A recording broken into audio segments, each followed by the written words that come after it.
Salut! Bon, juste avant de commencer, il faut que je vous parle de quelque chose. La justice a annulé 15 projets de méga-bassines en France.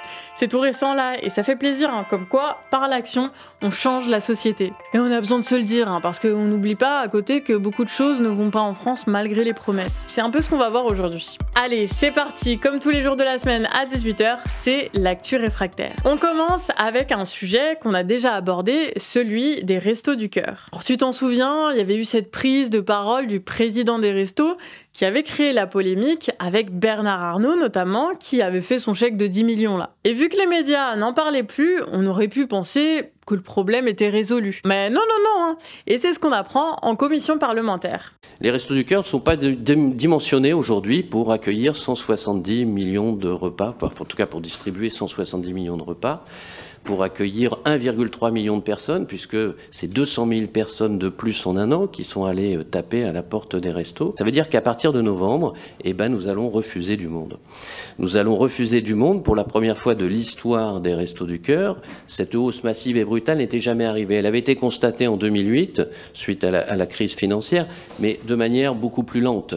Là, ce qui surprend tout le monde, c'est le côté massif et brutal de cette crise. L'information, elle est énorme, hein. Pour la première fois, les Restos du Cœur vont refuser des gens. Alors comme d'habitude, on a une surmédiatisation, des petites annonces, puis on passe à la séquence suivante sans que rien ne soit vraiment réglé.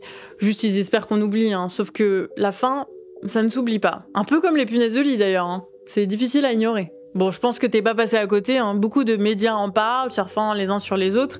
Ils parlent des galères que ça produit, des problèmes psy que ça engendre, et il y a même des salariés qui confessent avoir menti sous ordre de leur direction pour dire que non, leur cinéma n'était pas infesté de punaises. Les études, elles montrent que le nombre de ces punaises double tous les 5 ans et concerne aujourd'hui un ménage sur 10, et ça sans parler des lieux publics, hein, comme les métros récemment. Un problème prévisible où de nombreuses études montraient la gravité du problème dès 2020.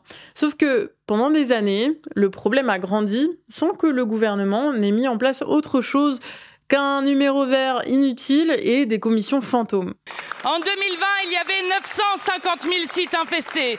Nous avons interpellé le gouvernement sur l'urgence à agir. Vous m'avez ri au nez, vous n'avez rien fait, rien ou presque. Un numéro vert et une plateforme fantôme qui a depuis disparu. En 2022, il y avait 1,1 million de sites infestés.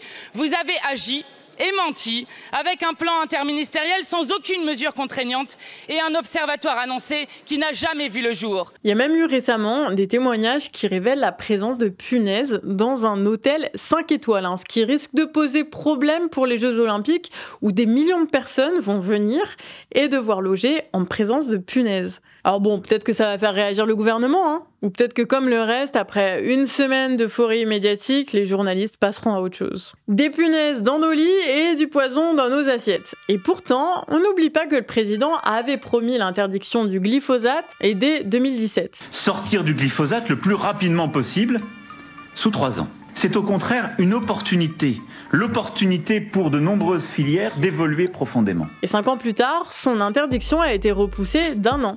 Et récemment, la Commission européenne a proposé de même la repousser à 10 ans de plus. Ouais. Alors un vote aura lieu le 12 et le 13 octobre et le ministre de l'Agriculture français se dit favorable à la proposition. Petit problème, l'association Global 2000, elle porte plainte au pénal. Pour elle, Bayer, propriétaire du glyphosate, a falsifié ses données. Et ça serait pas la première fois. Toujours dans l'actualité, un autre herbicide largement utilisé depuis 30 ans dans les cultures céréalières, le prosulfocarbe, est pointé du doigt récemment par l'ANSES. L'agence montre que la dangerosité du produit est plus forte qu'on ne le pensait. Elle oblige dorénavant à doubler la distance entre l'application du produit et les riverains, et de réduire de 40% les doses maximales. D'ici juin 2024, de nouvelles données seront demandées pour s'assurer de l'efficacité de ces mesures. Mais quand même un petit problème, puisque qui va fournir toutes ces données ? Les industriels eux-mêmes. On a donc un beau conflit d'intérêts encore une fois. Enfin voilà, pendant 30 ans, on a été en contact d'un produit qui a été mal évalué et qui nous a empoisonnés. Et il y en a combien d'autres en réalité? D'un côté, on nous empoisonne, et en plus, ça devient toujours plus compliqué de se soigner. Concernant les hôpitaux, le pouvoir multiplie la belle parole, mais en fait, rien n'a changé. Les hôpitaux continuent d'être saturés, ce qui a conduit des pompiers à filmer la réalité. Au pied des urgences, à l'extérieur, une file de patients sur des brancards. Inutile de vous dire le dramatique de la situation. Des saturations dues à la fermeture d'hôpitaux qui continuent, organisées par le gouvernement, des hospitalisations de Covid qui sont en hausse et un manque de personnel qui oblige par exemple à transférer un nourrisson à 100 km pour être soigné. Alors en réaction, il y a eu une manifestation à Carhaix en Bretagne avec la catapulte. Il y a en Gironde une lutte pour le maintien de l'hôpital psy et à Bagnères de Bigorre, la population se mobilise avec une opération ville morte. Là-bas, l'État veut fermer tous les hôpitaux des villes moyennes pour un hôpital-usine à Tarbes, afin de réduire les coûts. La même logique partout, et encore une fois, l'État ne chiffre pas le manque de personnel. La seule visibilité qu'on a là-dessus, c'est grâce aux syndicats qui, eux, font des études. Quant aux soignants, ils n'en peuvent plus. 1200 d'entre eux ont lancé un appel relayé par le journal Le Monde.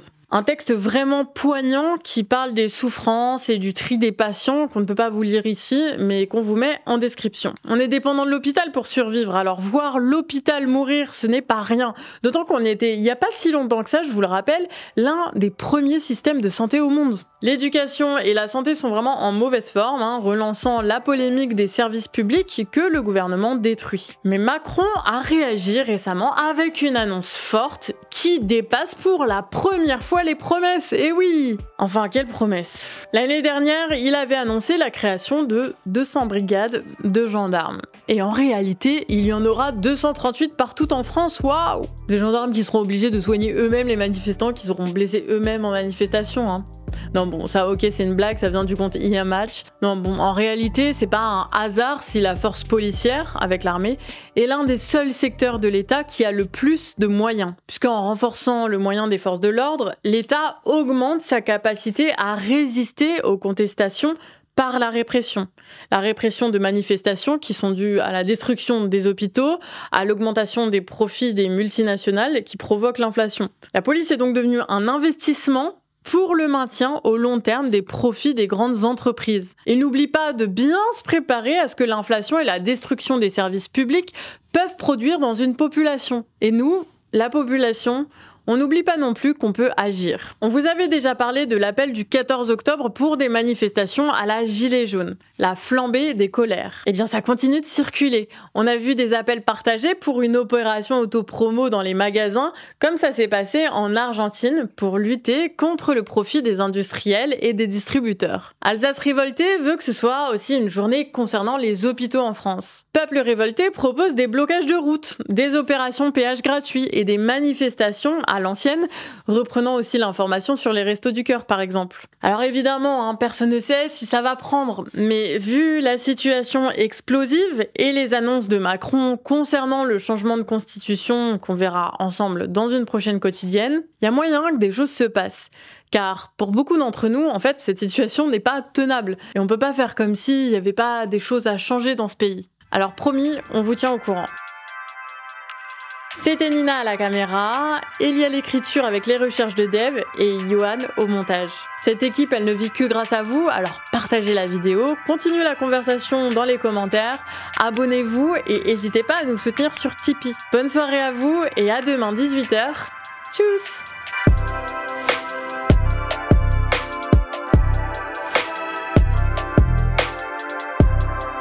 Quack.